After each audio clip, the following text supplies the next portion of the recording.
I had no knowledge, and I think he's a very good teacher about Bible. He doesn't teach Quran and the Islamic concepts or Islam in true sense. He's just comparative studies, a very good man of educating and relating the verses of the Bible and the Quran on a positive. So you opened your center in 85 already? Yeah, 85. And the center was a place where you were selling cassettes? Yeah, religious cassettes. And myself, discussing some religion aspects. Why didn't you grow like a long beard with Mullah Sahib? What happened to that? You see, people think that the religion is in the beard. I don't think so. Beard is a very important part of the religion, though it's a small part of religion, but it's not a big part. And I don't know if these guys, they talk about beards of standard size, this much standard size, but personally I personally do not believe that religion has something to do with beard. Beard is a part of male's identity. Women don't have beard, they shave it off. Some of them a little bit. They take it off, they don't like it. So I don't know why men take it off. So now you opened the center, which was on Tariq Road or in Defense? Starting? In Tariq Road also, and then in Defense. So you opened first in 85 in Tariq? On Tariq Road. It was a small shop. Small center sort of. Shop you can say, yeah, small shop. You were not teaching anything, you were just giving. No, I used to discuss. People used to come and sit with me, and in those times, I was talking about religion, and at that time, those people who were scholars at that time in Karachi, people took me to have discussion with them. So I met, I don't want to name them, but I met some scholars at that time who were alive. Now they are dead also, some people. And then who were you at that time that you were going to discuss with them? I mean, argue or discuss? No, when I used to talk about religion, I had different concept which the religion which is prevailed in the world. So they took me to different scholars of the school of thought for a discussion that why I'm saying in a different, what they know is different. So give me an example. Let's not go controversial, but still give me an example. What do they comprehend differently than you? How is this mic different in Barelvi or whatever, Shiaism? Because I had the background of comparative studies. Oh, you already studied, so you came already. You had the Bible study. Yeah. So what happened is, I'm telling you, what was the basic problem in Pakistan, not in Pakistan, all over the world. Mostly, the Muslim community have got I'm telling you what is there are many things that the Christians' Bible has got recordings, that there are verses in the Bible which they don't practice, the Christian Muslim practice. So I had to identify those people, like for example, veil. According to Good News Bible, Jews and Christians faith, 1 Corinthians 11 and verse 5, and any woman who prays or proclaims God's message in public, worship with nothing on her head, disgraces her husband. There is no difference between her and a woman whose head has been shaved. You look here very carefully, the headgear comes. The headgear. Any woman, this is a biblical law for the Christians and the Jews, and you will look the nuns and the sisters in the Christian world wears a headgear. Wears a headgear. And no country will say any word to that nun or sister who is wearing a headgear because she is a nun. It says, because they can show in the Bible, any woman who prays or proclaims God in public worship with nothing on her head disgraces her husband. There is no difference between her and woman whose head has been shaved. So the sister nuns and nuns also get shaved also. You know this, or I don't know you know this or not.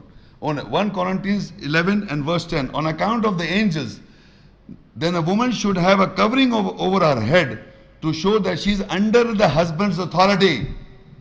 I am reading the Bible, and this is biblical law, that the woman should cover her head to show that she is under her husband, show the husband's authority. This is Bible. So any woman who is covering her head is, according to Christian, they are following. So the nuns and the sister nuns, go and see all over the world, the Christian nuns and this Mother Teresa and everywhere, and the nuns are wearing this headgear. Further in 1 Corinthians 11 verse 6, if the woman does not cover her head, she might as well cut her hair. And since it is shameful thing for a woman to shave her head or cut her hair, she should cover her head. If she feels shameful, then she should cover her head. First of all, she does not, if the woman does not cover her head, she might as well cut her hair. And say it is shameful, then for a woman to shave her head or cut her hair, she should cover her head. If the woman feels shameful when she has shaved her head and feels shameful, she should cover her head. And further, 1 Corinthians 11 verse 15, but for a woman it is a thing of beauty, her long hair has been given to her to serve as a covering.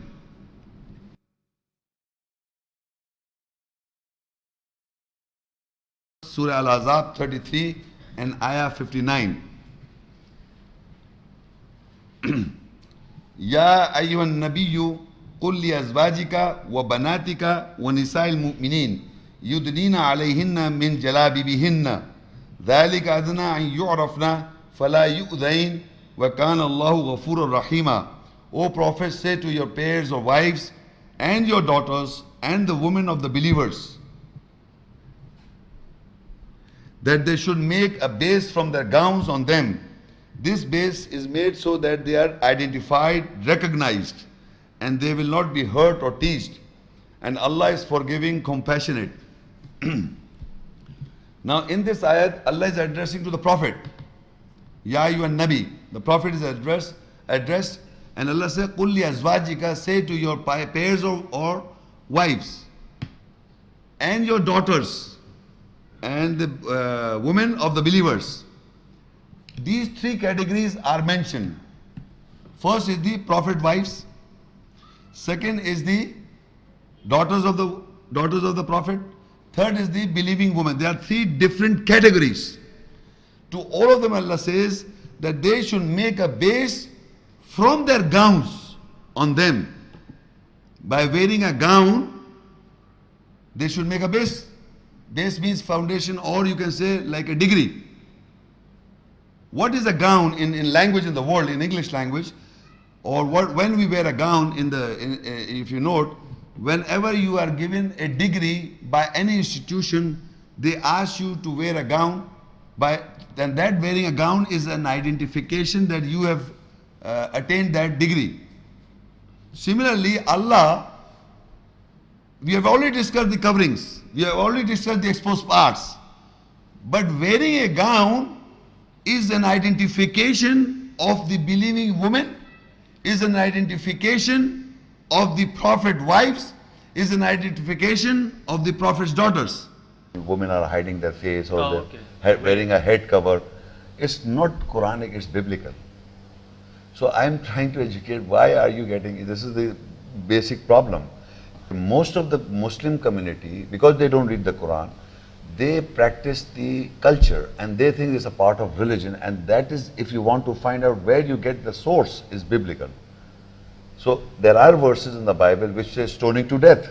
For adulterer and adulteress should be stoned to death, but not in the Quran. What verse would that be?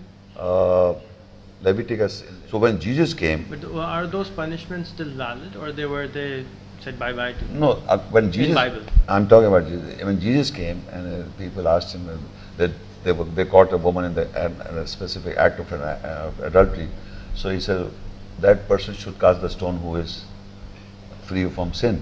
So all the men went off. Surah 4 Nisa 15 ayat, page number 1920. Wallati yatin al-fahisha min nisaikum fastashhidu alayhinna arbatan minkum fa in shahidu famsikuhunna fil buyut hatta yatawaffahunna al-maut aw yaj'al Allahu lahunna sabila. And those from your women who comes with obscenity, take 4 witnesses amongst you on them. Then if they bear witnesses, so detain them in the houses until death is complete on them, or Allah has set a way for them. Now this, you must understand, this is ayah, the previous ayah and this ayah is related to the wives and husband. It's not related to general women. The women who have committed, Allah said they're coming with adultery and fahisha. Fahisha means, fahisha is like obscenity, inclusively of zina.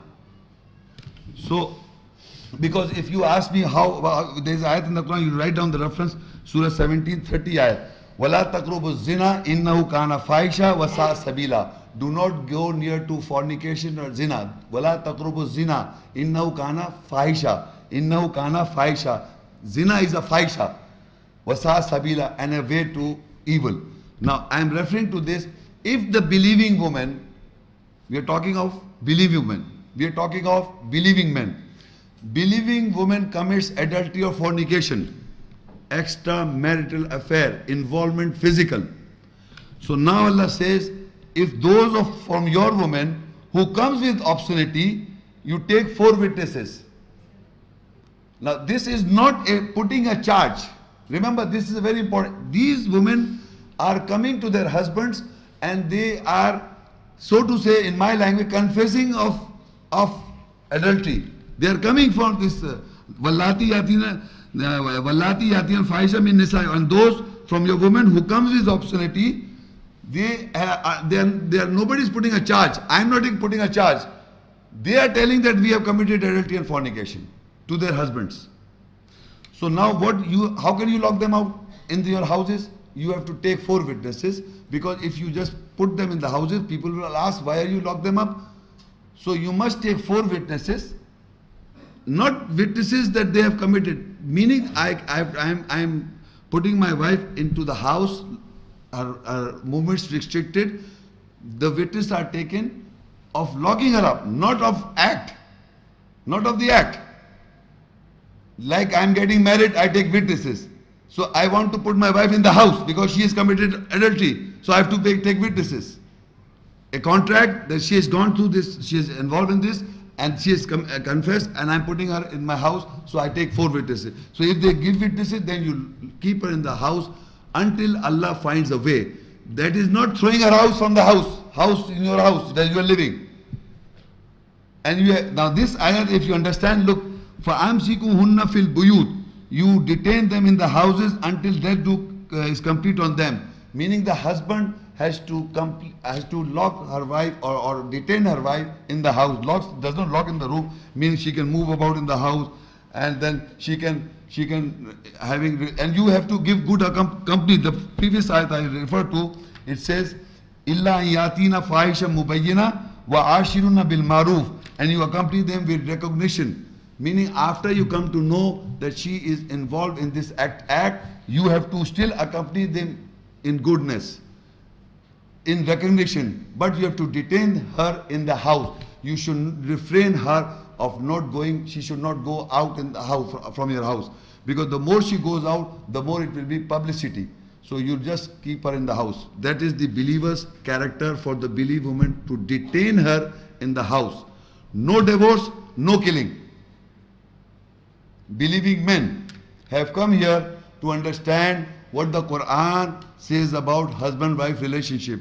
That is the relationship you have to educate. But if you go beyond that, it is to be found in the Bible, staple page. According to Good News Bible, Jews and Christian faith, Leviticus, I am reading the Bible, Leviticus 20 verse 10. If a man commits adultery with the wife of the fellow Israelite, both he and the woman shall be put to death. If a man commits adultery, I am reading the Bible, it's not Quran. If here people are Jews and Christians, this is their belief. The Jews believe this. If the man commits adultery with the wife of a fellow Israelite, both he and the woman should be stoned to death. You understand what I am saying? Meaning stoning to death is to be found in the Bible, not in the Quran. If the Jews and the Christians are practicing this law, this is Jews and Christian law, this is not a Quranic law. How can you kill a man? Believe me, you know, if I kill somebody, God forbid, so even for me, Allah has put a qisas for me. I can give blood money. You can even I kill somebody. For that also you cannot kill me. How can you kill a man who has done intercourse or has done adultery or fornication? In the eyes of Allah, in the nearness of Allah, this act is wrong. But you cannot kill anybody. And if the wife commits this act, she should be detained in the house and you have to live with her. You don't have to throw her house. What about the children? And the whole setup will be go wrong. So you have to detain her in the house.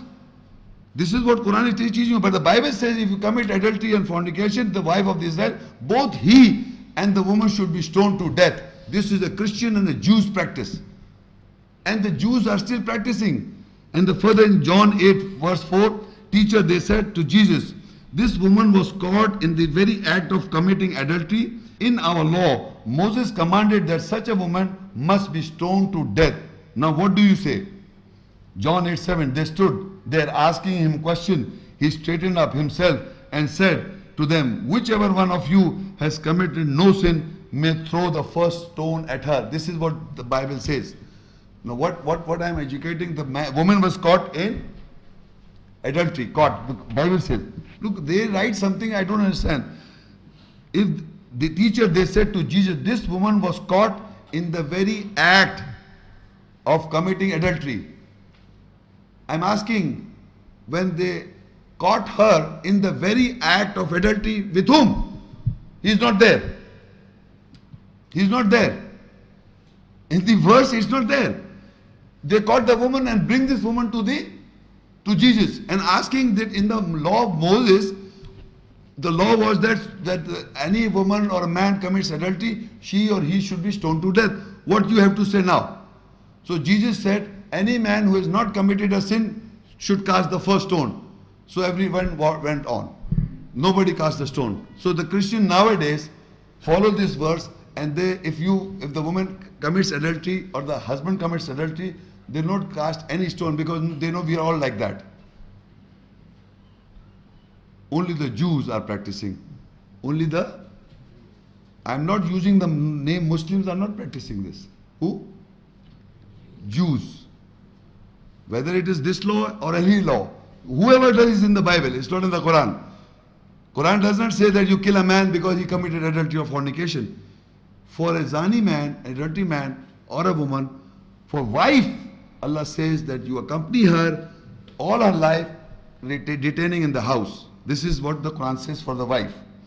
It doesn't say you kill her. Can you give some of the beliefs and practices of the present day Jews and Christians according to the Bible? Okay. The question is, actually I've not gone through much of the Bible, but I can just give you few references of the Bible, of the present day Jews. You know, present day Jews reading the Bible. In the Bible there are certain portions where the Jews are practicing and the Christians are practicing as mentioned in the Bible.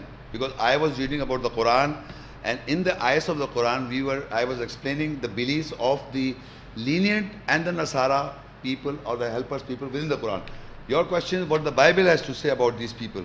So I will give you few doctrines or few beliefs from the Bible, and you'll be surprised to hear them, all of you. Everybody in the hall will be surprised to hear the belief of the biblical beliefs of the Jews and the Christians. Because the Bible as such, I hold this is the Bible. This Bible contains Old Testament and New Testament. The Old Testament is only Jews believe. The Old and New both is believed by the Christians. Okay? So in the Old Testament, if I quote from the Old Testament, that's the belief of a Christian and Jews. But in the New Testament, if I quote, it's the only belief of a Christian, not the Jews. I will not give the details of, I'm not going to rehearse the biblical verses. I'm just giving you the points to note down the references. Leviticus 19 and verse 27. This is the belief of the Jews and the Christian. And it is said in this, I'm giving you in my own words, you can check up in the Bible when you go home. It says, the men should not cut their hairs. You know this big hairs. Have you seen big hairs? They should not cut the hairs and the sides of the beard. Men should grow big beards. They can't cut the hairs of the beards and not even big hairs. Like, Sikh. This is the order in the Bible. Do not cut the hair at the sides of your head and the clips of the edges of the beard. Big hair, big beards. This is a belief of the Jews? Jews. We are not talking about Quranic Hadu. Now we are talking about the Jews, present day Jews and the Christians living in Israel. Okay. Then further in Exodus, write down these, Exodus 26, verse 6 and 9. It says, putting a turban on the head. Always wear a head turban on the head. Pagdi. Who is the belief of Jews. present day Jews living in Jerusalem. It's the order in the Bible that you must wear a turban. It's in Exodus 26, 6, 9. Are you listening, brothers? Genesis 24, 65. All women should wear head covers. Head covers, you understand? Head cover? Head cover. They cannot show their hairs on the head. Because men are wearing turbans and women should also cover their heads.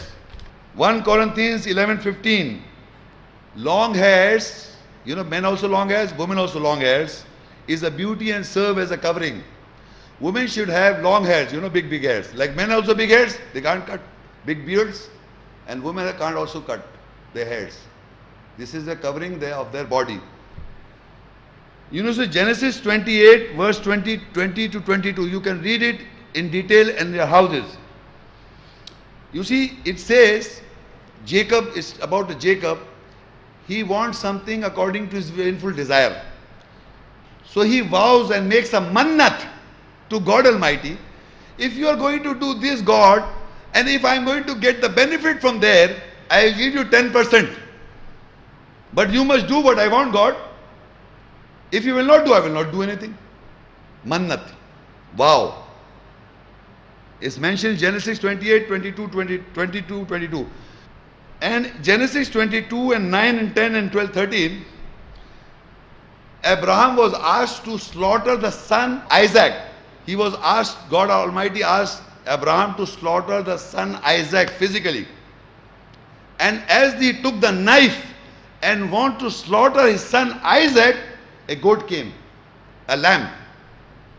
And God said, no, don't slaughter your son. I have seen you are a very, you can, for the love of me, you can slaughter your son. Nonsense. Believe me, Allah said, do not kill your children. That's an order of God in the Quran. He will ask Abraham to slaughter his son. The most nonsensical idea. And now he stopped. And God said, now you can slaughter this goat instead of your son. That's in the Bible. Leviticus 7:2. If you have something, do wrong. If any person does wrong, he wants to take away the guilt, how will he do? Slaughter a black goat. Guilt offering, which is most holy animal, should be slaughtered. Sadqa.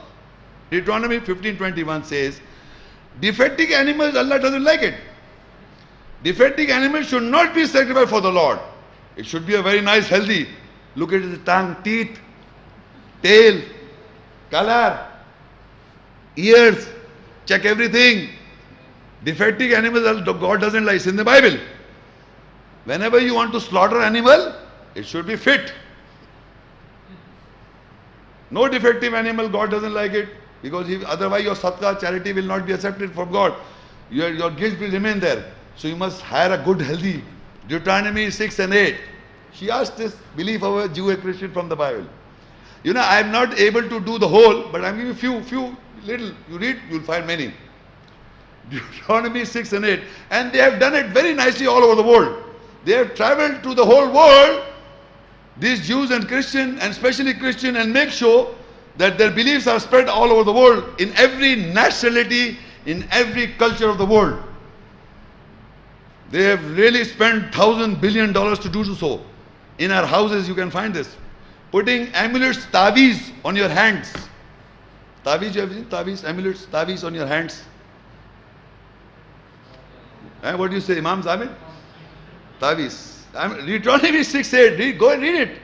Putting amulet on your taweez on your hands, on your foreheads, putting on your doors, on your frames of the house.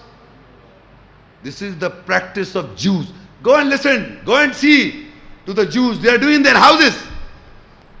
Genesis 17, 10 to 14.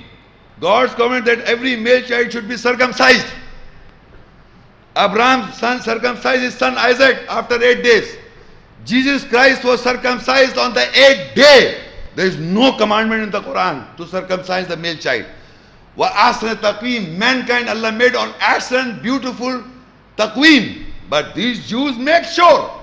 You know, there is a narration that this is Gospel of Barnabas, one of these Gospel writings, you know. And in that Gospel of Barnabas, they say Abraham took an axe.